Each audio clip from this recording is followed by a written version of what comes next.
As Inoshishi, the warrior of the boar, slowly makes her way to the tower, where all the 12 zodiacs were supposed to meet. She admits that she's late, but it's in her nature since she's the boar. Slowly making her way through the stairs, she remembers how her father had chosen her younger sister for the war even after training her rigorously for so long. This decision hadn't sat right with her, thus she had blackmailed her younger sister in every way possible, by making a show of going out with the boys she liked, by having her kill humans so much that she had slowly spiraled herself into a frenzied state of mind that lusted for suffering and blood before making her kill herself in madness. Now she strolls into the large hall and sees that everyone is there. A man stands up on a balcony and tells them to eat one of the jewels lying on the table. When they do, he tells them that it is a solidified poison that will melt itself in less than 12 hours. Whoever wins out of them all will receive the antidote along with any one wish of theirs. When he's gone, the floor suddenly explodes as they all fall down in a huge cloud of dust. As Inoshishi looks around to see who might have been behind this, Usagi, the warrior of the rabbit, strolls towards her. She thinks how easy it will be to defeat him and makes a perfect winning scenario in her brain, but as she starts to approach him, he uses the dead body of a warrior as a diversion before stabbing her with his sword, making her disbelievingly learn that he's a necromantist. As soon as the building explodes, all the warriors get out of it as fast as they can but Shiryu, the warrior of the monkey, and Nezumi, the warrior of the rat, team up to bring each other back if one of them dies with their wish. They decide to hide in the sewers, and Nezumi tells him that she wants to not win but end the Junitaisen the war. Meanwhile, the dog goes to hide in an underground parking lot and thinks about how he was easily able to prepare an antidote via his poisonous fangs before taking the poisoned jewel, which means that he doesn't have any limitations on him. He suddenly notices a pigeon looking at him weirdly just as the chicken slowly reveals herself and approaches him. She asks him to listen to her and says that they should form an alliance with each other to wipe out all the players, after which they'll both have a fair fight. Deciding to use her for some time, he reluctantly agrees. As they walk out, they introduce themselves as Datsuku and Nuatori before exchanging the other warrior's information, so she tells him that the rabbit is controlling the snake and the boar through his necromancy, which make them a formidable opponent. A while later, they spot the boar walking alone as bait for the other warriors, so he bites Nuatori, saying that it's a strength enhancer and says that she can kill anyone with it, just before she cuts open his face with her claws. Meanwhile, the horse slowly approaches the ox, who is believed to be the strongest warrior out of them all, and tries to talk to him, but he starts relentlessly attacking as soon as he sees him. Nuatori takes Datsuku's gem and remarks that it took a lot of time for him to use the venom on her. She remembers how the first thing she remembers is standing over her parents' mangled corpses before the authorities found her and handed her over to a powerful family who taught her every bit of deception, betrayal, and espionage. She sees Inoshishi and commands all the birds to attack her at once, although she does take out a majority of them. The crows hungrily feast on her finally dead body before flying away. Later, as she's taking food from a nearby store, Nezumi appears behind her and says that he'll take her to the monkey since she also wants this war to end. Deciding to go along and kill both of them later, she agrees and meets Shiryu, who kindly makes her tea and says she wants to meet up with all the others as well to call for a ceasefire. As she's bent over boiling the pot, Nuatori slowly inches her fork near upwards and decides to take both of them out, but stops and says that she needs to leave before politely declining food. As she's walking on the street, she angrily concludes that the strengthening venom from Datsuku enhances her mental state as well, which is why she can't kill someone if they show her kindness. She quickly stops after seeing Ox slowly approaching her. He introduces himself as Yushi and asks her where her allies are and judges from her reaction that Monkey is nearby. She gets into a fighting stance, so he tells her that it doesn't matter before moving forward to attack. Just as she starts to think she can win against him, his sword pierces her brain. As Shiryu and Nezumi are quietly sitting beside each other, he tells her that the girl who visited them is probably dead by now. She asks him if that's another one of his powers, but he says that he's the warrior of the mouse, meaning its instinct. He tells her that Nuatori probably came with him to find out more about them, but her optimism stopped her from trying to attack them. He goes on and asks her that since she stopped so many wars and called for so many ceasefires, she's bound to have let the scummy people in the world that deserve to die alive. Hearing this, she remembers how she used an army to stop a long-time war between two countries, but once they become allies, they decided to target and hunt down the army that had made a show of rebelling, which had led to even more bloodshed. He tells her that she could probably end the fighting in an instant if she decided to use her powers. She says that if she started counting, there are much more lives she tried and failed to save. However, she still chooses to go along with these platitudes and tells him to not underestimate these cliches, remembering how her husband had said that she didn't need to go this far. However, she didn't listen to him and had left soon after. Suddenly, she hears something and sees dead, deformed crows flying towards them. She quickly wakes up Mizumi and they run flat out towards the surface to escape them, where Usagi, the rabbit, and the necromanced snake confront them. She asks Mizumi to take care of the snake while she goes for Usagi and says that they'll try to restrain them to peacefully talk with each other. As the person who announced the war opens steps up to a stage surrounded by indistinct bettors, he tells them that the betting will start once half of the warriors have been killed and asks them to keep a careful eye out. As the bettors are discussing who to put their money on, they decide that Ox and Monkey are the most favorable warriors in the game, although Sheep isn't to be underestimated. Meanwhile, as Sheep is sitting in a room alone, he concludes that he doesn't have the energy to fight Ox, Monkey, and Boar head-on and admits that the ideal situation would be to somehow get the three to fight each other.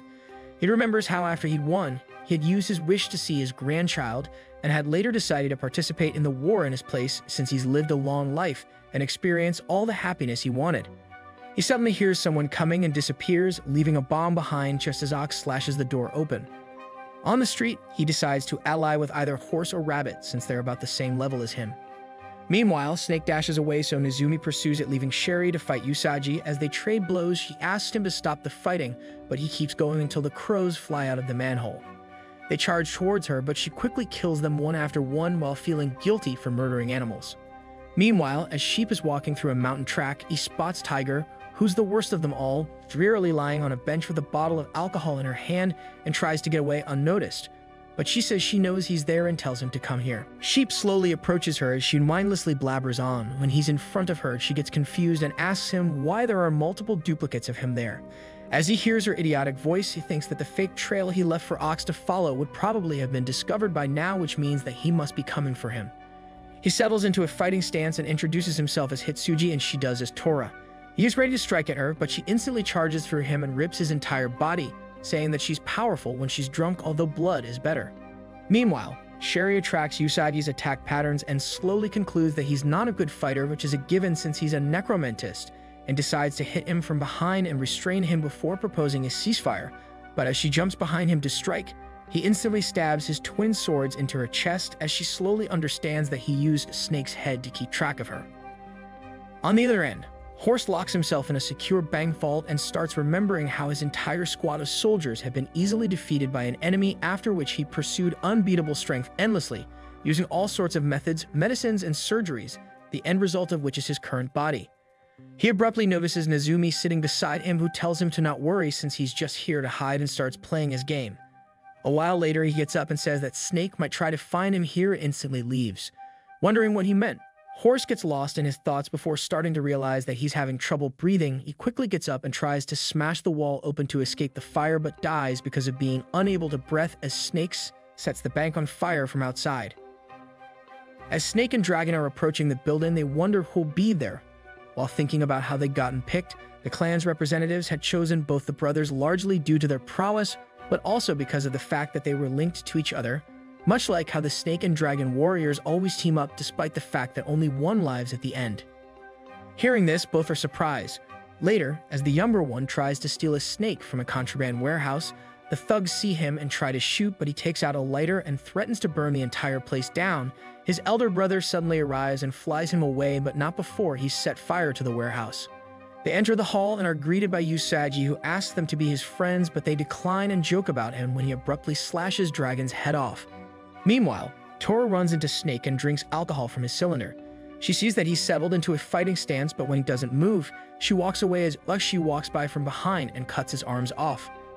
As she turns around to face and fight him, they get ready to attack, but are suddenly stopped when the slashed-off arms wrap themselves around their head and start choking them, unable to get them off as they slowly lose consciousness. Thus, she notices that Tora's mouth is leaking the alcohol she drank and uses it to burn the arm off, while Snake appreciatively looks from above and compliments that his brother is causing some madness below. As the Tatsumi brothers, Snake is standing in court, the judge asks him where his twin is, to which he says that he has a chronic illness, which is why he couldn't make it, and asks him to let him present the defense for both of them, to which the judge agrees. The prosecutor stands up and says that they're charged with murder and theft for when they both worked for two opposing parties, but when the time for the actual war between them came, turned on them and murdered all of them, including the leaders, and stole all their money. The judge notes that the brothers don't just randomly steal money and always give it away to the poor, despite the fact that it yields more negative results than positive, and learns that this time they gave the money to a child who couldn't use his eyes due to a side effect. However, they were given a task later in which they burned the entire hospital down, killing the child's brother. The next day, when they saw the child laying a flower on the wreckage, they told him that praying to God is nothing more than self-satisfaction since rich and bad people rule over the world anyway. When he denies their beliefs, they hand him a thick stack of notes and smilingly apologize for his brother's death. In present day, once the arm tracking Tora is entirely burnt, she throws her on-fire jacket to Ushi, who wraps it around the arm before throwing it away as well. As they face off against Snake, Dragon watches from above and says that his brother will just leave them be if they run away, which they'll never do.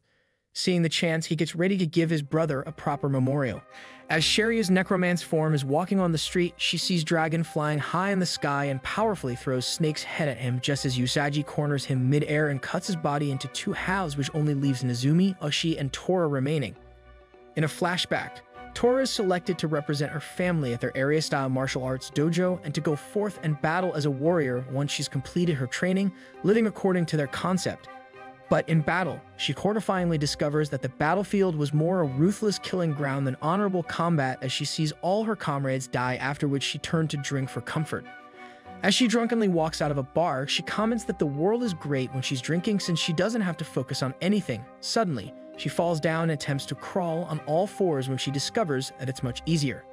On the battlefield, she swiftly uses both her arms and legs to run as fast as possible and defeat enemy soldiers with ease. After a while, she stopped remembering her allies' names, their faces, and stopped looking at enemies like they were human, they were just another target for her to kill. At present, Ushi and Tora, who have never worked together before, realize they must find a way to stop Rabbit's disassembled puppets. He suggests to her that the solution could lie in Dragon's liquid tank. When the battle with Usagi's puppet starts, she grabs Dragon's tank and blows it up, freezing their opponents. Then Usagi instantly appears out of the shadows to fight, but without his puppets, Ushi and Tora can easily kill him together before starting to prepare for their postponed battle against each other. As Tora is slowly walking through a city, a platoon of soldiers hide behind different objects and try to kill her without arousing her suspicion, but are suddenly stopped by Ushi, who swiftly kills them one after one before slowly approaching her and asking if she's fine. She says she's good, so he tells her to rest and decides to take her somewhere safe, while she wonders if he thinks she's just a civilian. She asks him how he's able to do the right things, and although he isn't able to explain at first, he says that people need to make a conscious effort to do something right. They may blame their circumstances, but unless they want to set things right, it won't work. When he takes her to a camp, she asks him to stay, but he denies since he has more people to save and politely says goodbye. After meeting him, she started to try fixing her life, and once she'd done that, decided to participate in the Juni Taisen to meet him and goes to her master to practically beg him to let her go. When she's chosen, she entered the hall and started to approach him after so long, but angrily found that he didn't even remember. In present day, as they face off against each other, she sees Usagi's arm going to stab Ushi, but he pushes him away in time and gets cut through instead. Realizing what's happened, he quickly takes her and runs away while concluding that Usagi had probably cut off his own tongue to control himself like a corpse, which is why he's still alive. As he sets her down below a tree, she asks him to kill her so that she dies a warrior's death and thinks to herself that she did spend a good life before he hesitantly agrees and stabs her through. The loss of Tora impacts Ushi a lot as he wonders how she sounded like the girl he saved so long ago, but dismisses the fact before starting to ponder on the nature of the Zodiac tournament and Rabbit's dedication to winning even after getting himself killed. He understands that the only way to stop Rabbit is to burn him alive, therefore his sword will be practically useless against him, but begins fighting Usagi's deformed puppet anyway. As he slashes away its arms, it suddenly throws Shiryu at it, who pins him down to immobilize him until it's connected its cut-off body parts. Thus she decides to not let himself become a puppet as well and tries to bite his own tongue, but gets stopped by Shiryu, who breaks a few of his teeth. Nezumi suddenly shows up just when he's ready to give up and uses a powerful bomb once belonging to Sheep to eliminate the remaining contestants, making him automatically win. Once done, he gives the announcer Dudecult the 11 jewels from the other fighters who have died, and he is then requested to share his tournament story. He chooses to leave since he doesn't want to talk about it, but as he goes, he keeps seeing images of himself being slain and comes to the realization that he is stuck. Nezumi explains he can run through 100 such situations in his head before acting and tells him that even with this seemingly unstoppable force, luck still matters since it was Sherry's decision to team up from the start that resulted in him winning. As he exits, Dudecult requests him to contact him as soon as he's made up his mind on his wish. As Nezumi returns to school as things in the city have returned to normal, he starts wondering what sort of wish he'd like and thinks about how the others had answered when he partnered up with them in the 99 other scenarios. He remembers how Niwatori had told him that she'd wish for confidence to be able to make her own decisions, how Inoshishi had lustfully decided on a harem of over 3.5 billion men, how Datsuku had told him that he had a daughter he'd taken in after going on a mission, and how Usagi had said that he'd like for everyone to become his friends. He suddenly realizes that he's always been the one who never had any wish and thinks about if he could get the chance to see 1,000 different scenarios at once rather than 100, but dismisses the thought after remembering how much pain it had felt every time he died by a different person, and remembers that even a 100 aren't enough sometimes since when he had tried to ask a girl out, all of his different tries had failed. He runs into Baidudekulp in an alleyway who asks him to make a decision, so he finally decides that he wants to forget everything about the war.